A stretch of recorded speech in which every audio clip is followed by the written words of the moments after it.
Bismillahirrahmanirrahim. Provoquer le destin. Par rapport à tous les rappels précédents que l'on a vus sur le 6e pilier de la foi, qui est la foi au destin, on comprend que la foi au destin est donc un alliage entre les œuvres et le décret divin. Les êtres humains mettent en œuvre ce qu'ils sont capables de faire et selon leurs capacités pour obtenir ce qu'ils désirent, dans la vie mondaine comme dans la vie spirituelle. Et ils acceptent le destin qui régit le déroulement de ces actions, ainsi que la finalité dont la réussite ne dépend que de la volonté d'Allah. Là-dessus, Cheikh al-Islam ibn Taymiyyah a donné un exemple, en disant « L'enfant ne vient pas au monde uniquement par la descente du sperme dans l'utérus. Combien sont les fois où il est descendu sans qu'il n'y ait de naissance ? Cela ne peut se produire que si Allah décide de sa création. » C'est-à-dire que l'on fait les causes, les actions, c'est nous qui décidons, on fait les causes.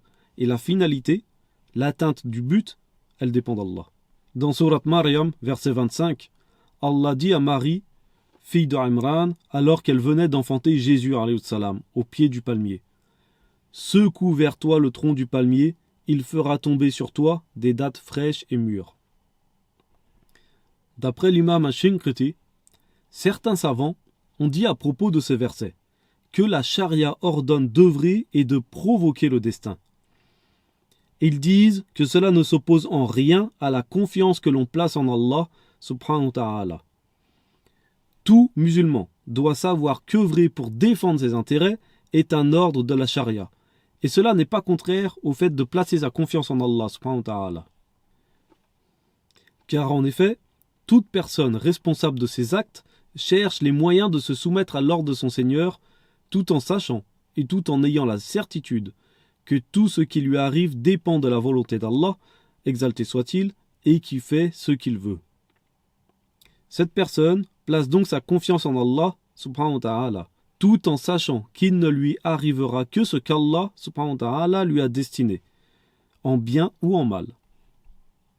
Et si Allah voulait que les causes soient séparées des effets, cela aurait été le cas. Allah, exalté soit-il, était capable de faire tomber des dattes sans que Marie n'ait à secouer le tronc du palmier.